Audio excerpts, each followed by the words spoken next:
It's going. So by popular demand, popular demand by my friends, I asked a question, and I asked if they like to hear me read *The Raven* by Edgar Allan Poe, and they did. So here I go. I'm also doing a spooky voice. Once upon a midnight dreary, while I pondered, weak and weary, over many a quaint and curious volume of forgotten lore, while I nodded, nearly napping, suddenly there came a tapping, as of someone gently rapping at my chamber door. "'Tis some visitor," I muttered, tapping at my chamber door.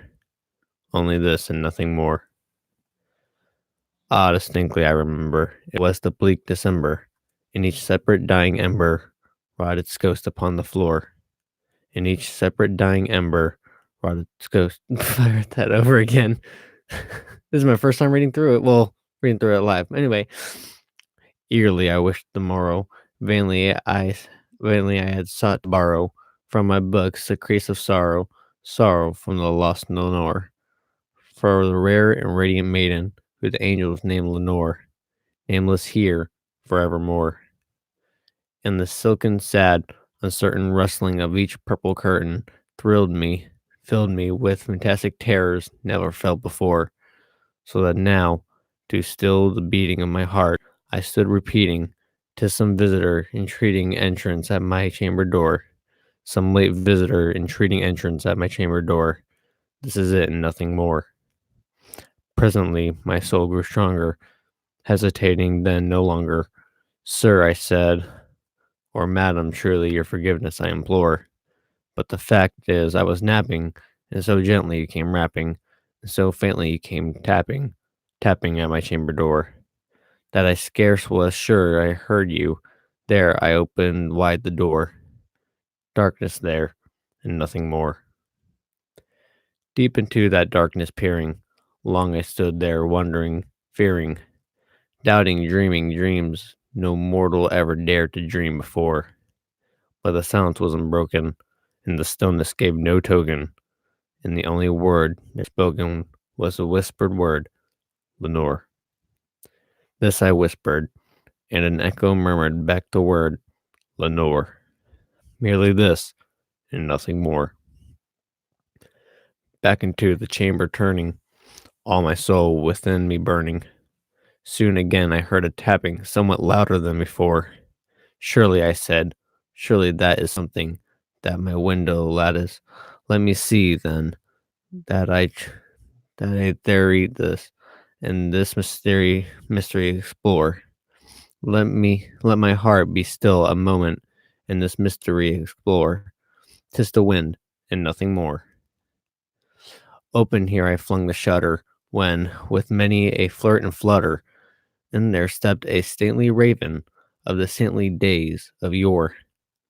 Not the least obscene made he, not a minute stopped or stayed he, but, with mien of lord or lady, perched above my chamber door, perched upon a bust of Pallas just above my chamber door, perched and sat, and nothing more.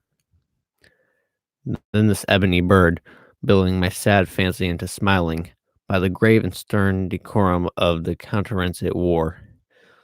"Through my chest be shorn and shaved thou," I said. "Art sure no craven, ghastly grim and ancient raven, wandering from the nightly shore? Tell me what thy lordly name is in the night's Plutonian shore." Quoth the raven, "Nevermore." Much I marveled this ungainly fowl to hear discourse so plainly, through its answer little meaning, little relevancy bore.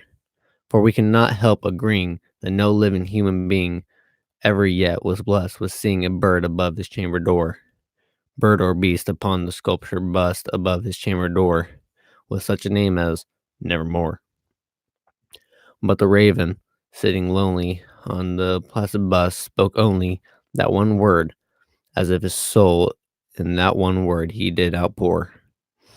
Nothing further than he uttered, not a feather than he fluttered, till I scarcely more than muttered, "Other friends have flown before. On the morrow he will leave me, as my hopes have flown before. And the bird said nevermore. Startled at the stillness broken by reply so aptly spoken, doubtless I said, what it utters is only stock and store, caught from some unhappy master, whom merciful disaster followed faster, till his songs one burden lower, till the birds his hope, that melancholy burden bore, of nevermore. But the raven still building my sad fancy into smiling, straight I wheeled a cushioned seat in front of bird and bust and door. Then upon the velvet sinking, I betook myself to linking fancy unto fancy, thinking what this ominous bird of yore, what this grim, ungainly, ghastly gaunt and ominous bird of yore meant in croaking nevermore. This I sat in guessing, but no syllable expressing to the fowl whose fiery eyes now burdened into my bosom's core. This and more I sat divining, with my heart at ease reclining on the cushion's velvet lining that the lamp light gloated o'er, but whose velvet violet lining with the lamp light gloating o'er she shall press, nevermore. Then methought the air grew denser, perfume from an unseen censer, swung by Sir Fame, whose footfalls tinkled on the turfed floor. Wretched, I cried, thy God hath lent thee, by these angels he hath sent thee, respite, respite and sight from thy memories of Lenore. Quaff, oh quaff this kind Nepthine from forgot this lost Lenore, quoth the raven, nevermore. Prophet, I said, thing of evil, prophet still, if bird or devil, whether tempter sent, or whether tempest tossed thee here ashore, desolate desolate yet all undaunted on this desert land, enchanted, on this home by horror haunted, tell me truly, I implore, is there is there balm in Gilead? Tell me, I implore, quoth the raisin, nevermore.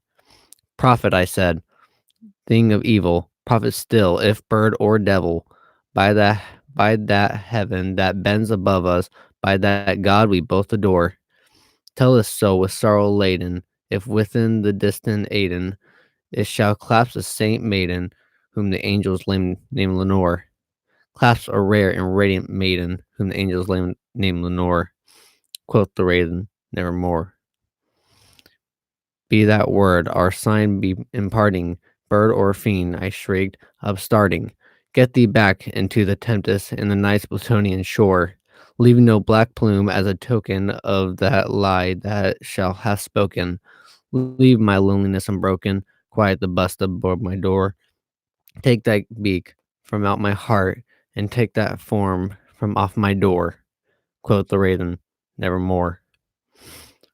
And the raven, never flitting, still is sitting on that pallid bust of Pallas just above my chamber door, and his eyes have all the seeing of a demon that is dreaming, and the lamplight o'er him streaming through his shadows on the floor. And my soul, from out that shadow that lies floating on the floor, shall be lifted nevermore. Okay, that's it. Bye, guys.